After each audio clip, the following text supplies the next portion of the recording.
Hello, welcome pen friends. Welcome to day 6 of 30 Inks 30 Days. I've got the spread open because I keep forgetting to show you how it's coming together.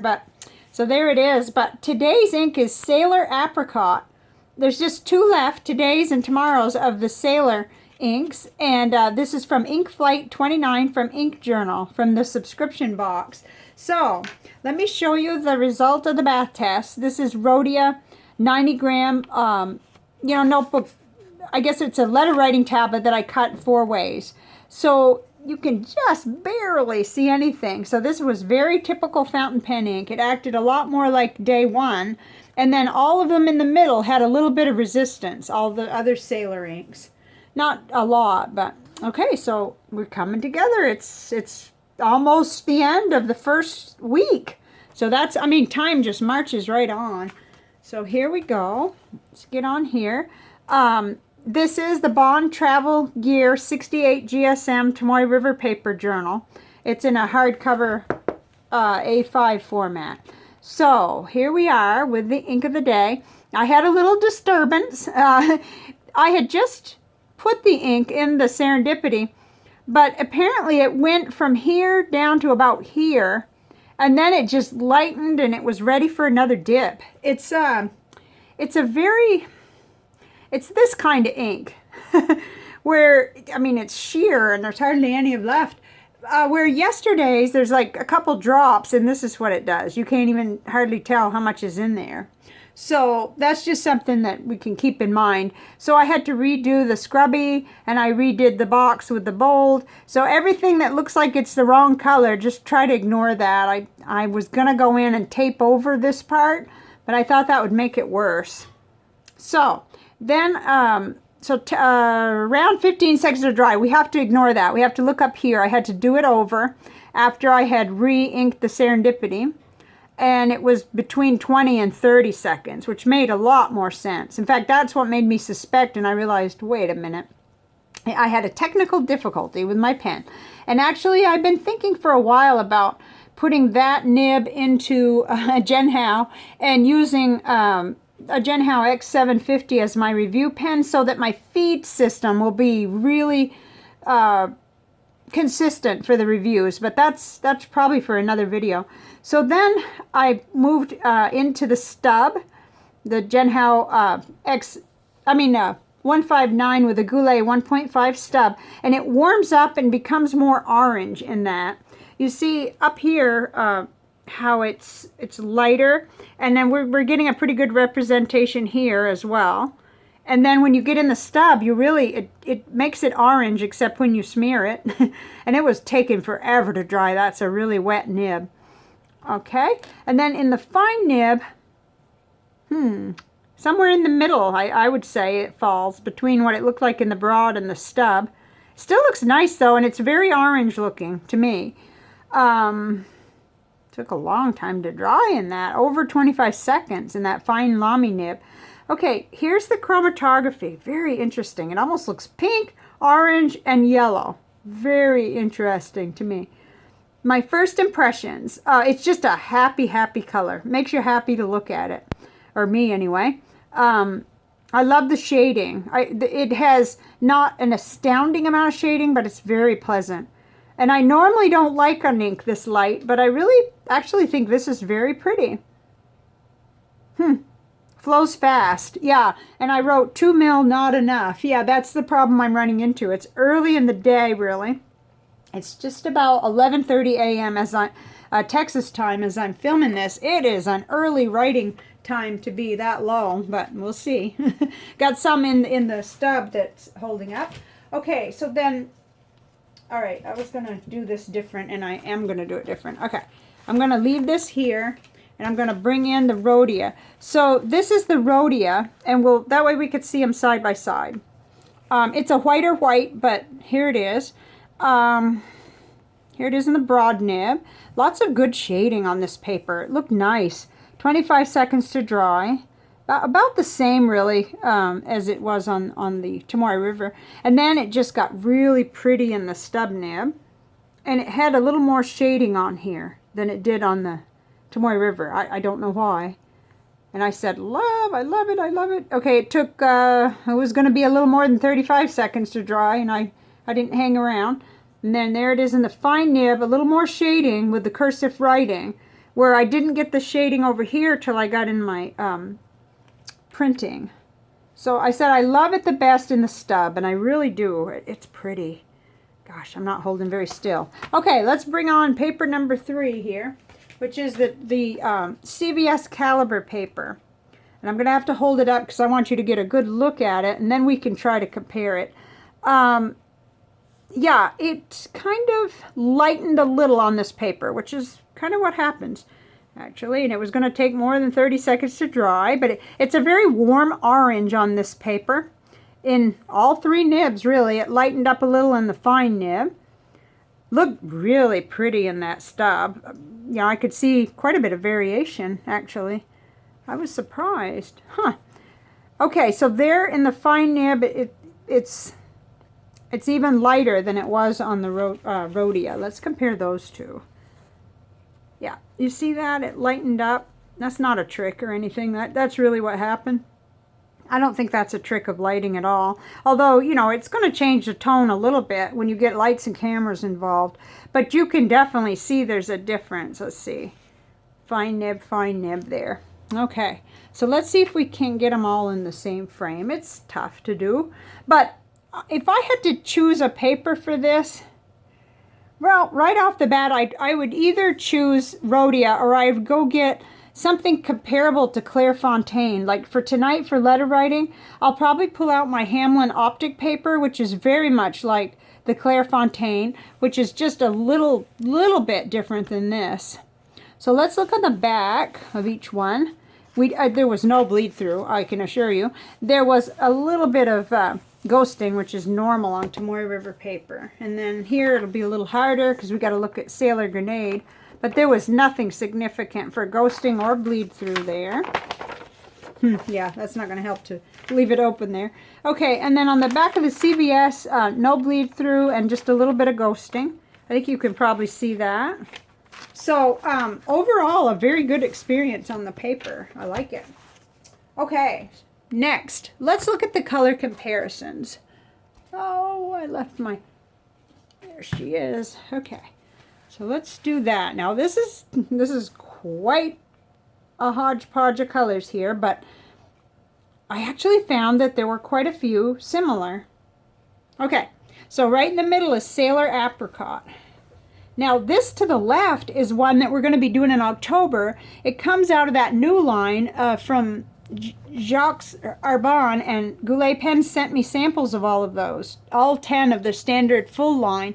So we're going to be looking at it, but I put it side by side because it seems to be a little brighter orange, but it's very similar and it's pretty. And then on the right is another J. Arbon Encre Classic Buttercup. It has another name in French, but I would rather stick to Buttercup. It's easier for me. And that's got a lot of warmness in it, and it's a slightly different tone, but they're so similar. I just thought that was cool. And it did amaze me how much it reminded me of Noodler's Apache Sunset, even though I think of that as a yellow. But that's that heavy shading ink that's just so amazing, but you've got to get it in the right nib and on the right paper for you, or you might not like it at all. And then here's Platinum Mixable Sunny Yellow. I haven't played with that a lot yet, and it's definitely more yellow than Apricot. But we saw that Apricot had a lot of yellow in it, so I was intrigued by that. You know, we see that it does have that component. So no wonder it's, you know, reminding me. Okay, so orange, Noodler's Summer Tanager. That's a beautiful orange there, up in the left corner. So we kind of got a lot of real bright orange here. A Diamine Pumpkin. That is orange for sure. Noodler's Habanero, it warms up a little and has more yellow in it. Now that's a pretty color. I don't know whether Apricot in my book can really compete, because I like Noodler's Habanero. I have just not too long ago ordered more sample of Habanero, so it may be that a bottle will be in my future. And then Mont Blanc Lucky Orange is another really bright, down here in the bottom right hand corner. That's a bright orange. you know, kind of a traditional orange color. And I had so many, so I got, of course, the overflow here. But I thought that was neat that we had a middle line there that resembles each other.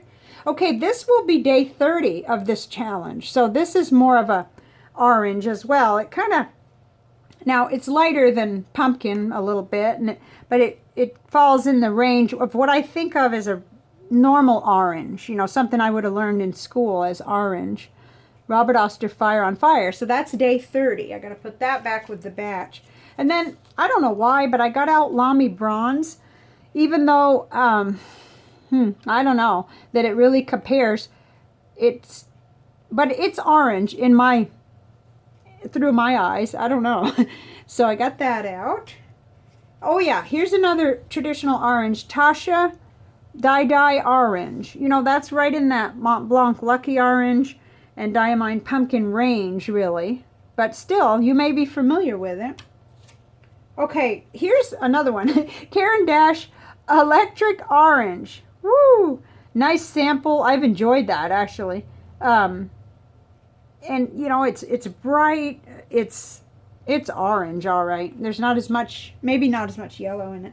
Okay, here's one that's really kind of unique. Monteverde Mandarin Orange. And I'm pretty sure Robert Oster has some too, but I don't have them yet. So this gets in a different area, but just in case you have seen it, it might help you to, you know, compare it here. All right, so there we have it. This was fun.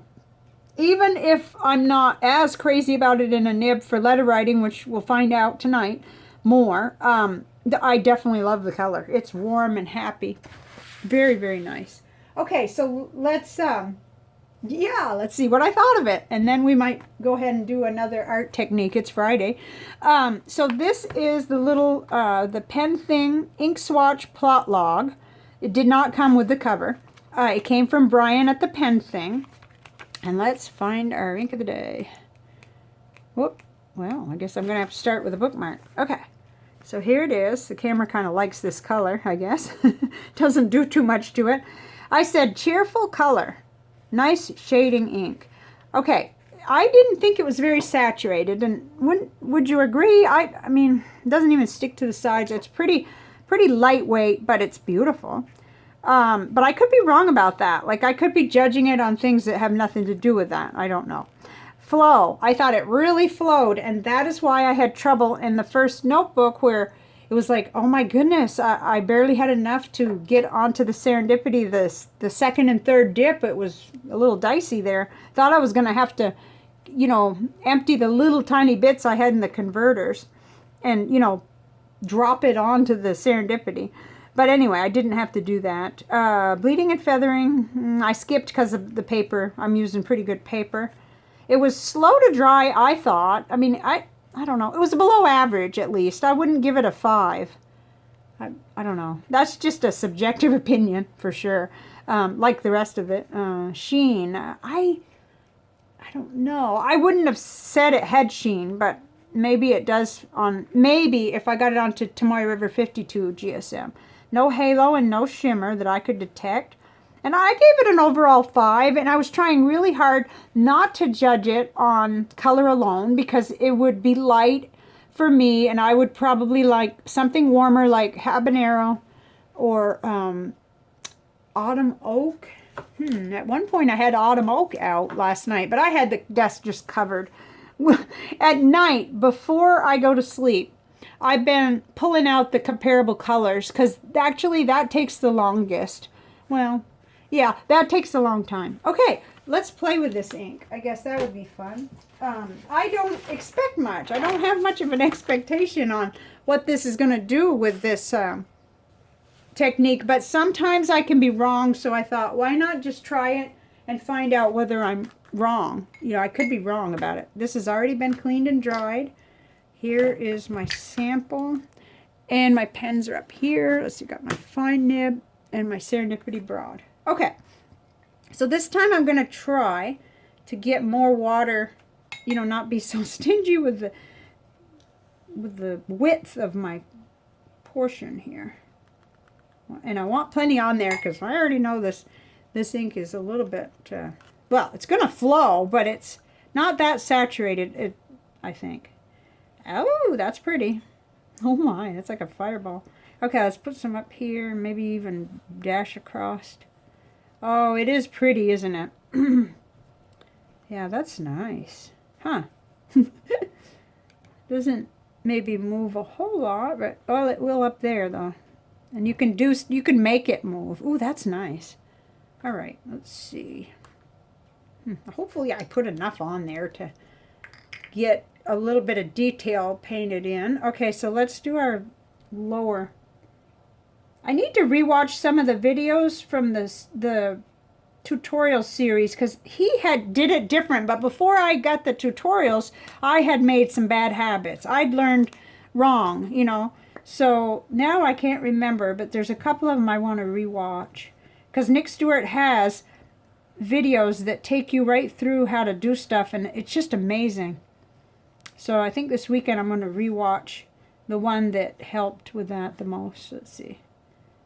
Okay, so yeah, it's not exploding on the page, but let's see what happens when we try to add a little bit of detail. I'm liking that the yellow's coming out. Like you're going to have highlight the same kind of way we were seeing in the chromatography.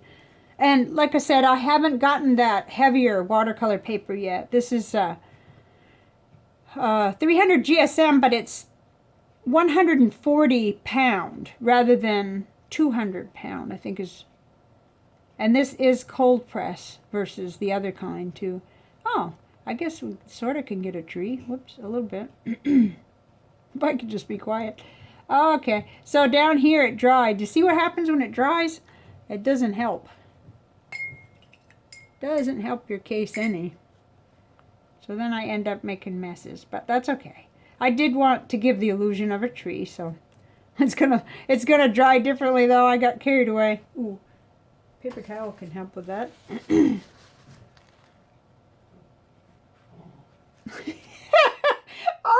world's weirdest tree.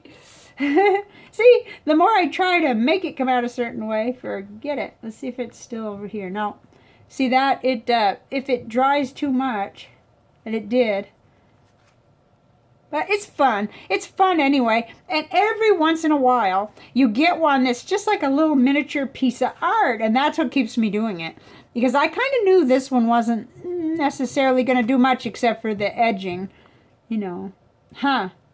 I probably should get my water brush and just really go crazy and maybe even add a couple other colors. But I'm a timid art journaler dabbler, so I don't know what that might be. That actually might be something, you know, that I haven't figured out yet, like a little hut or something. It might actually look, once it dries, it might look a little more like something, and I could add details. So, let's look at what's for tomorrow. Tomorrow is Saturday in my world. It may be different in your country because the timing is so different. But tomorrow is Sailor, and there's a name, IRORI. So this will be our last Sailor ink. It will finish Ink Flight 29, and then we'll start with Straight's Pen Honest Ink on Sunday, which is a good day to have one where I want to write with it, because Sunday's a letter writing day, and I can hear my husband doing something in the kitchen. I close the door between, but this is interesting, and this will be for our day 7. It'll complete our first week. It'll complete the Ink Flight 29, and I'm very happy with that. But before I go, I just want to ask, what did you think of today's? I like it. I mean, it is nice. It's almost dark enough for me. And when I write tonight, I will, you know, kind of evaluate some more. You know, and normally I have a little more to say by the time I do the profile or ink review. But doing one each day, it kind of consolidates things quite a bit. So I can tell you that yesterday's, which I wrote with last night, I wrote 2 long letters with Sailor Grenade. Oh, that was that was so tempting. I found myself turning around, getting on the computer, and I said, no. a treat will be a bottle of ink when I finish the challenge. And there may be several more that compete for my pen allowance dollars, you know. And besides that, I have no business ordering right now. But it was tempting, and it is tempting. I like that a lot. I don't know whether the people that get the letters are going to enjoy reading, you know, 4 pages with that bright color, but I'll find out. So I'll leave you now, but I'd love to hear in the comments if your opinion changed before, what you thought you were going to think before of Sailor Apricot. Mine improved a little. Like, I thought, oh, I don't know if I'm going to want to do that one. But that's the way it is, and I chose it, and it's you know, it's pretty, but I had a feeling I wouldn't like it in a nib, but I actually love it in the stub nib. So, I will see you tomorrow with the next one. Bye for now.